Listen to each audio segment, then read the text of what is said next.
Este programa é patrocinado pelos amigos e os parceiros do Ministério Joyce Meyer. Se você não gosta de sua vida, vá para casa, tenha uma reunião consigo mesmo e pense a respeito do que você tem pensado.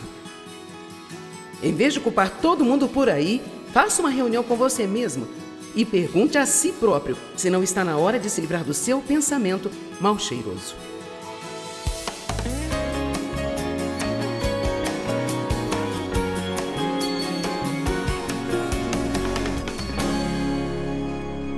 E sabe, uma coisa é ter algo pela fé, outra coisa é ter pela sua experiência.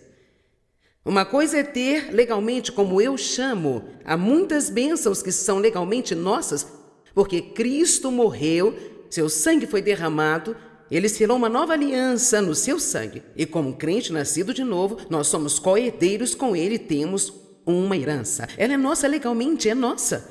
Mas para que nós possamos possuí-la, às vezes torna-se um problema para as muitas pessoas. Os israelitas saíram do cativeiro no Egito, eles eram escravos no Egito.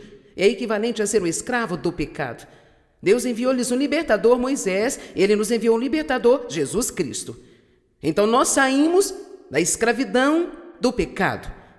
Eles saíram da escravidão de Faraó e se dirigiram para um lugar chamado a Terra Prometida.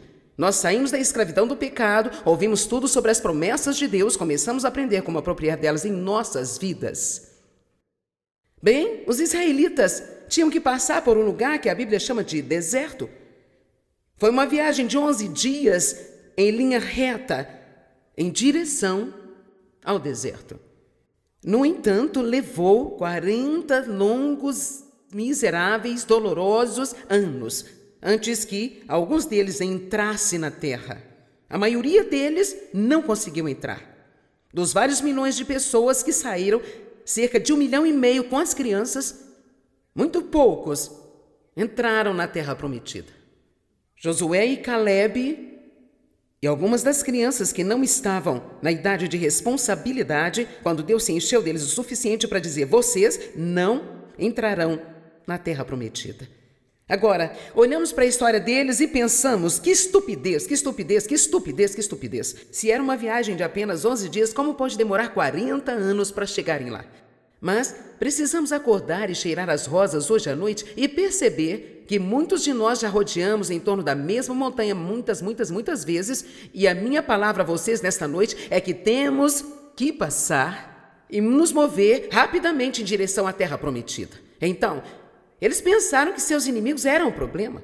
Foram os ismaelitas, e os heveus, e os jebuseus, e os cananeus, e todos nós temos os nossos eus. Você pode ser o mau marido eus, o vizinho ranzinza eus, o doença eus, a pobreza eus, o mal passado eus. Todos nós temos os nossos eus. E nós pensamos que eles são o nosso problema, o diabo eus, e o diabo, se ele me deixasse em paz, se isso, e se isso, e se aquilo outro. Mas quando comecei este estudo há muitos e muitos anos atrás, mergulhando profundamente, eu percebi muito claramente, a partir das Escrituras, que nós podemos aprender que o problema não foram os inimigos, porque, veja você, Deus estava ao lado deles. E se Deus é por nós, quem será contra nós? Não há nada neste mundo que possa nos derrotar se Deus é por nós. E Deus estava do lado deles. Ele lhes disse: se vocês fizerem o que eu estou dizendo, vocês podem fazer uma viagem rápida através deste deserto e desfrutar de minhas promessas. Mas eles não fizeram isso. Não foram seus inimigos, não foram os cananeus, os perizeus ou os heveus, todos os inimigos, não foram os gigantes da terra. Foi sua mentalidade errada e a atitude errada. Eles não sabiam como pensar da maneira que Deus queria que eles pensassem. Você absolutamente pode pensar seu caminho fora da escravidão e pensar o seu caminho para a liberdade se você aprender a pensar como Deus pensa. É impossível ter vitória e pensar como escravo. É impossível ser feliz e pensar com tristeza, com depressão. É impossível ser livre do pecado enquanto você pensa que está na escravidão do pecado. Há um grande exemplo disso encontrado em Romanos capítulo 6. Em Romanos capítulo 6, verso 2, como você pode viver para o pecado se está morto para o pecado? A Bíblia nos diz que quando Cristo morreu, nós morremos com Ele. que Ele levou o pecado para a cruz e que estamos mortos para o pecado e vivos para a justiça. Sabe o que significa? Há uma parte de você, a parte nascida de novo, que não quer ter nada com o pecado. Está morta para o pecado. E é por isso que agora, quando você peca, isso te incomoda. Antes de nascer de novo, não te incomodava, você adorava, você apreciava.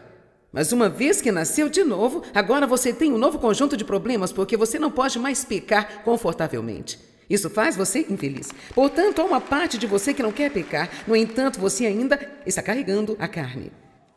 Uma mente não renovada, emoções fora de controle e uma teimosia obstinada que tem de ser trabalhada por Deus e pelo Espírito Santo. Isso, na verdade, é o nosso deserto. Nossa alma, até que seja renovada pela palavra de Deus, é o nosso deserto. Temos que aprender a deixar Deus, que está em nosso espírito, invadir a nossa alma. Ele não quer apenas viver no pequeno lugar do espírito. Ele quer sair para a sua mente, suas emoções, a sua vontade, suas finanças, seus relacionamentos, seu entretenimento. E ele quer finalmente ser visto através de você como uma luz brilhante, para que o mundo possa olhar e dizer: você tem algo que eu quero. Vamos, aplaudir o Rei da Glória.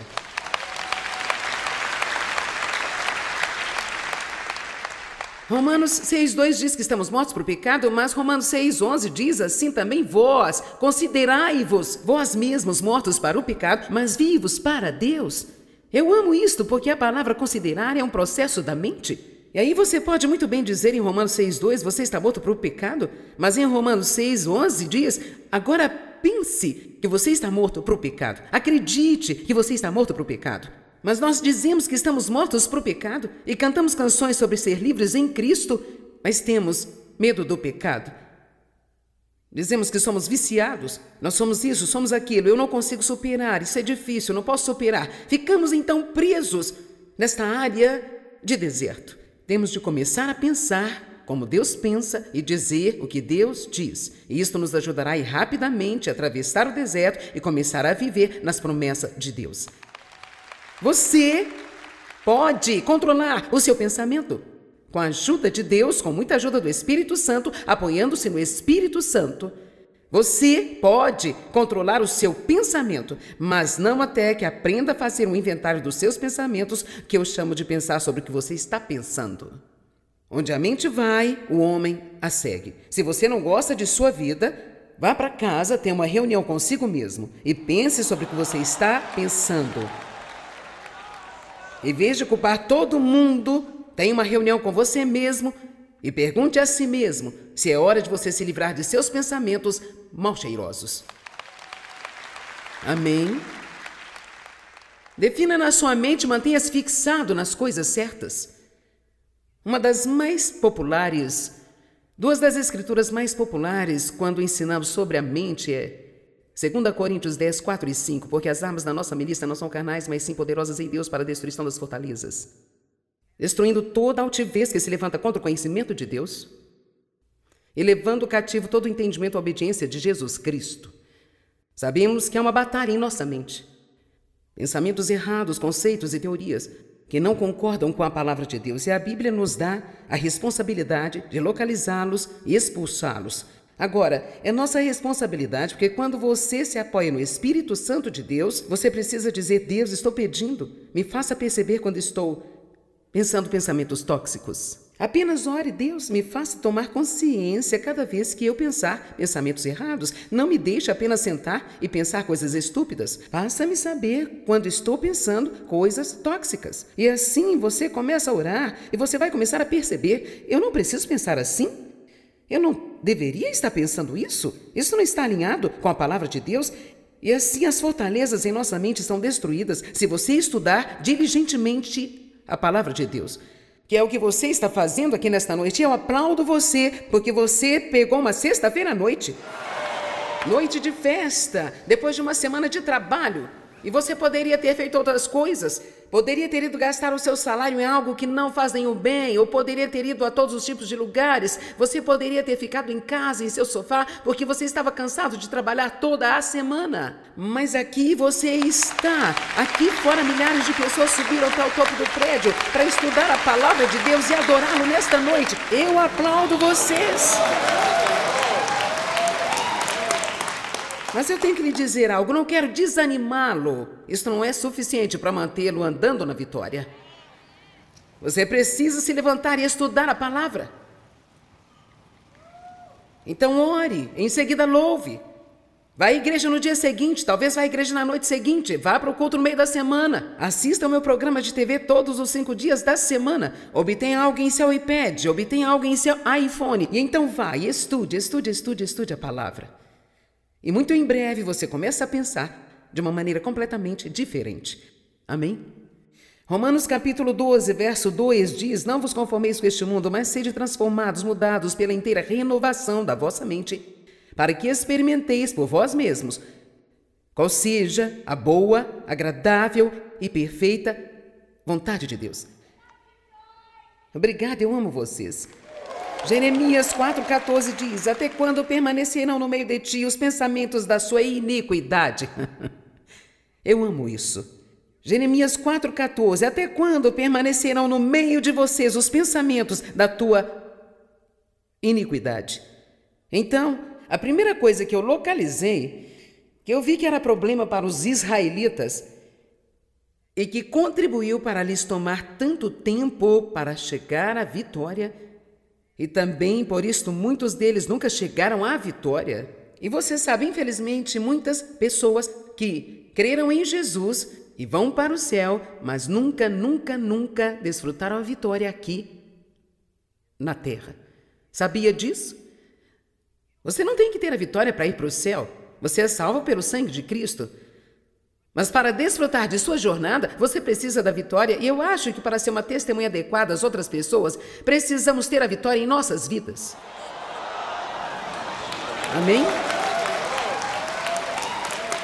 Então, a primeira coisa que eu vi que eles fizeram foi que eles não tinham uma visão positiva de um futuro. Eles estavam sempre a falar do passado. Pensavam que o passado ditava o futuro.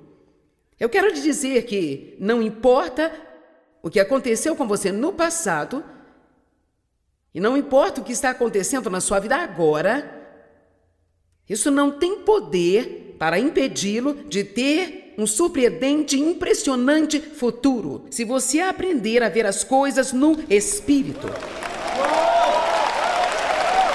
A Bíblia diz, em Isaías 11, que Jesus não via e decidia as coisas pelo ouvir de seus ouvidos e pela visão de seus olhos. Ele via com os olhos espirituais e ele ouviu com os ouvidos espirituais. E todos nós temos ouvidos na cabeça e olhos na nossa cabeça, mas também temos olhos e ouvidos espirituais. Com os olhos naturais vemos o que está ao nosso redor, vemos o que está acontecendo em nossa vida, mas com nossos olhos espirituais vemos o que não podemos ver com estes olhos. Nós olhamos com uma atitude de fé, dizemos: Deus diz que eu posso ter um bom futuro e eu acredito que eu posso ter um bom futuro. Recentemente eu estava em Starbucks, em Utah. Uma mulher me reconheceu, começou a falar um pouco de sua vida e ela disse: eu escrevi para o seu ministério, lhes falei sobre os meus problemas e assim por diante. E ela começou a falar dos problemas, ela disse: sim, ela disse, na minha vida eu tenho sido jogada sob o ônibus. E claro, eu não disse isso a ela porque eu não queria magoá-la, mas quando ela saiu eu pensei: bem senhora, eu fui jogada sob o ônibus também, mas agora eu estou dirigindo. Amém? Bom, ela só parou em eu tenho sido jogada sob o ônibus. Eu posso te dizer, ela vai estar sentada em algum lugar com alguém contando a mesma triste história daqui a 1 ano, daqui a 5 anos, daqui a 10 anos, apenas contando a mesma história amarga e triste, e vai soar cada vez pior porque ela não tinha esperança de mudança em sua vida.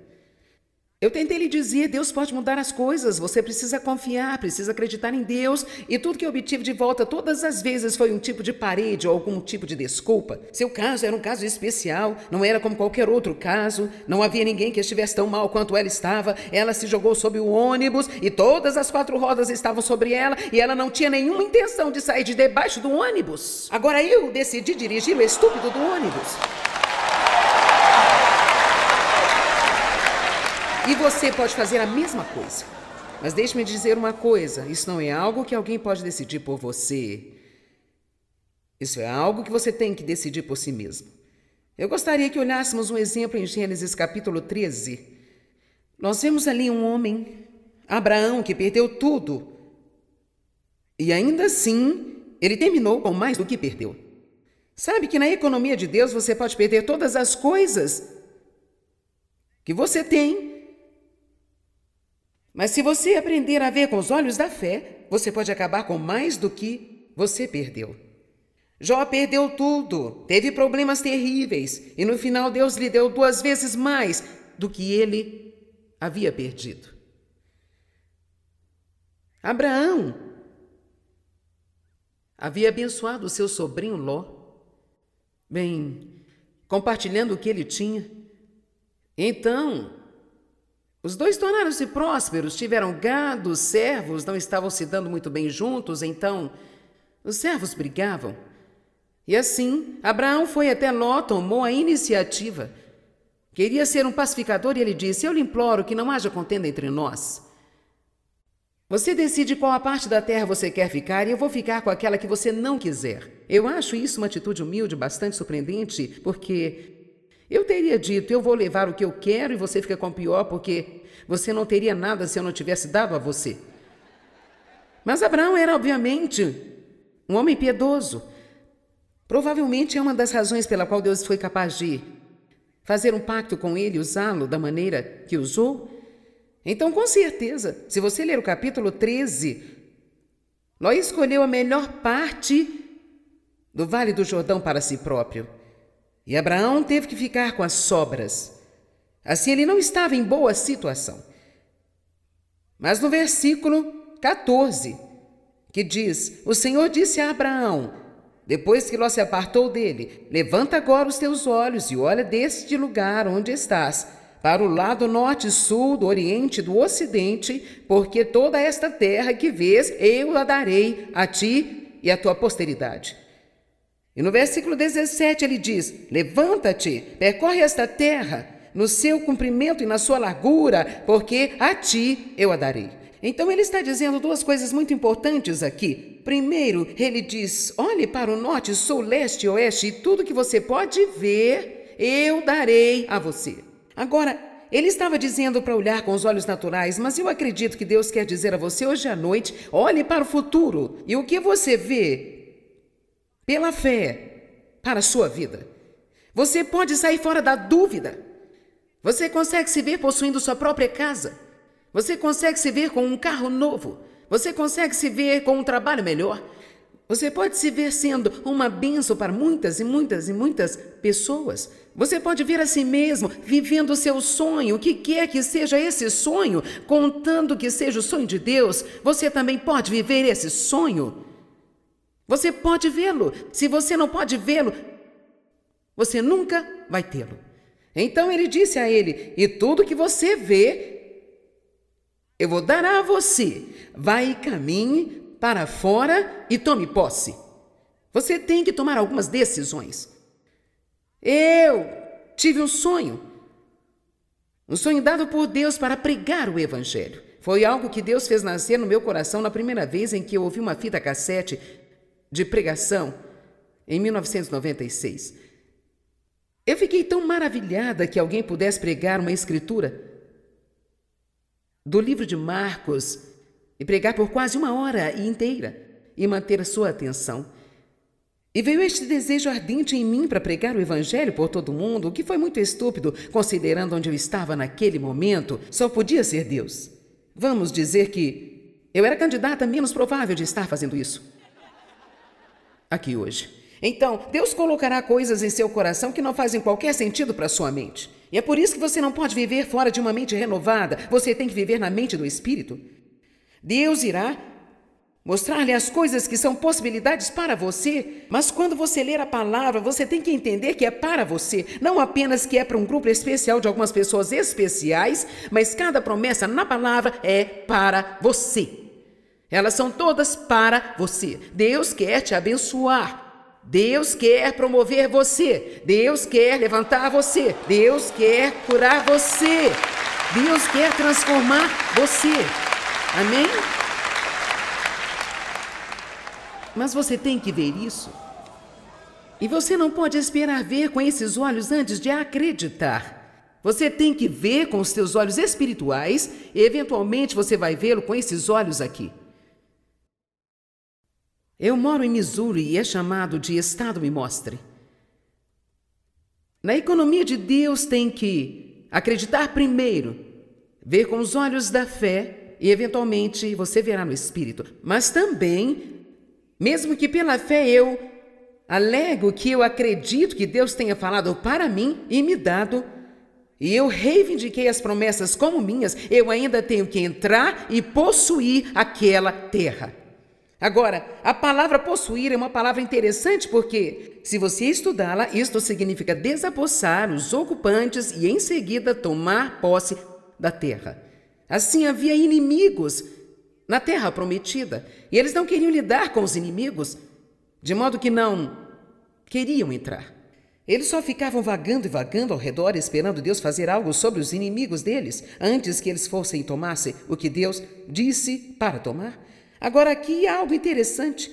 Na verdade, em 2 anos, eles chegaram à fronteira da terra prometida. E se eu levá-lo para Deuteronômio capítulo 1, vamos para Deuteronômio capítulo 1 por um segundo. Deuteronômio capítulo 1, verso 20. E então eu vos disse, chegados sois às montanhas dos amorreus que o Senhor nosso Deus nos dá. Isto é Moisés dizendo, eis que o Senhor teu Deus tem posto esta terra diante de ti, tome posse dela. Como te falou o Senhor teu Deus aos teus pais, não temas e não te assustes. Então vós chegastes a mim e dissestes, mandemos homens diante de nós para que nos espiem a terra e de volta nos ensinem o caminho pelo qual devemos subir e as cidades que devemos ir. Isto me pareceu bem, de modo que tomei de vós 12 homens, um de cada tribo. São os 12 espiões que foram para verificar a terra prometida. E com certeza o versículo 25 diz, e tomaram do fruto da terra nas mãos e nos trouxeram e nos informaram dizendo, boa é a terra que o Senhor Deus nos dá. Veja o versículo 26, porém vós não quisestes subir, mas fostes rebeldes ao mandado do Senhor. Agora eu não tenho tempo para ler tudo isso, mas depois eles decidiram, agora nós vamos subir. E Deus disse, não tentem entrar agora, porque agora eu não estou com vocês. Vocês deveriam ter ido quando eu mandei. Então eles estavam na fronteira da terra prometida, quando Deus lhes disse, agora é a hora de entrar e possuir a terra. E eles não quiseram entrar, se rebelaram contra o Senhor, e eles perambularam por mais 38 anos no deserto, e muitos deles morreram. Agora eu quero ensinar-lhes uma pequena lição.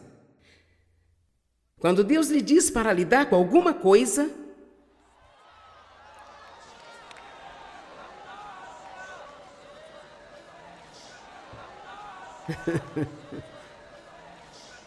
quando Deus lhe diz que é hora de lidar com algo, então há uma unção para lidar com isso. E você não pode deixar para a hora que achar mais conveniente, ou o momento que acha que é mais fácil, ou o momento em que você sentir que está pronto, porque você pode decidir, eu estou cansado de deixar isso de lado, eu acho que vou lidar com isso agora. Você pode achar que Deus não tinha aquela unção sobre você naquele momento. Temos que aprender que quando Deus toca as coisas em nossas vidas, temos de levar isso muito a sério. Se você sabe que Deus está lidando com você sobre uma atitude, então lide com ela. Se você sabe que Deus está lidando sobre a falta de perdão, então lide com isso. Não dê alguma desculpa para não perdoar as pessoas. Eu vou te dizer o que é difícil. Odiar as pessoas, isto é muito mais difícil do que perdoar as pessoas. O perdão é fácil em comparação ao ódio, a amargura e o ressentimento e estar cheio de veneno o tempo inteiro. Se Deus está tratando com você sobre um hábito que você tem, que é um hábito destrutivo, se Deus está colocando o seu dedo sobre isso, então você não tem que pensar que não pode fazê-lo, porque Deus nunca vai tratar com você sobre algo sem dar-lhe a capacidade de ir pelo caminho da vitória. Mas você tem que acreditar. Quero compartilhar com você algo que recebi no meu e-mail. Carl escreve de Wisconsin e diz, até o momento eu estava na 9ª série, eu estava fugindo das dificuldades da vida. As crianças faziam bullying comigo na escola porque eu era baixinho. Meu avô me deu a primeira bebida aos 9 anos de idade, então rapidamente caí no vício e fiquei na prisão por 7 meses. Anos mais tarde, ouvi falar da Joyce e suas conferências e tenho visto seus programas desde então. Descobri quão incrível é a vida cristã quando você anda no fruto do Espírito e estuda a palavra de Deus como modo de vida. Quero enfatizar, estudando a palavra de Deus como modo de vida. Você sabe, renovar a sua mente é esquecer o passado e colocar os seus olhos nas coisas espirituais e começar a andar na palavra de Deus.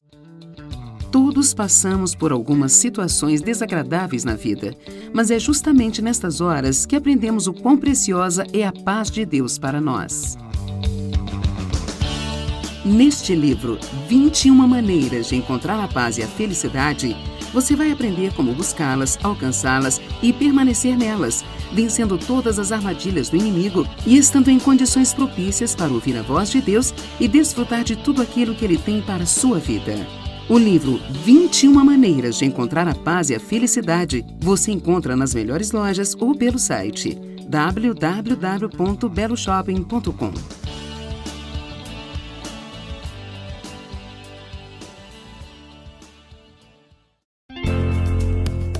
Tenho certeza que, assim como eu, você também deseja conhecer a Deus intimamente. Mas o que devemos fazer para alcançar esse nível de amizade com o Senhor? Através deste livro, Conhecendo Deus Intimamente, quero compartilhar o caminho que eu mesma trilhei para encontrar Deus de modo íntimo, até ter condições de conhecer a sua vontade e viver segundo os seus propósitos para a minha vida. Você também vai aprender a deixar o Espírito Santo conduzir completamente a sua vida e te levar a lugares mais elevados, experimentando esse relacionamento profundo e íntimo com Ele. Leia você também este livro maravilhoso, Conhecendo Deus Intimamente. Você encontra nas melhores lojas ou pelo site www.beloshopping.com.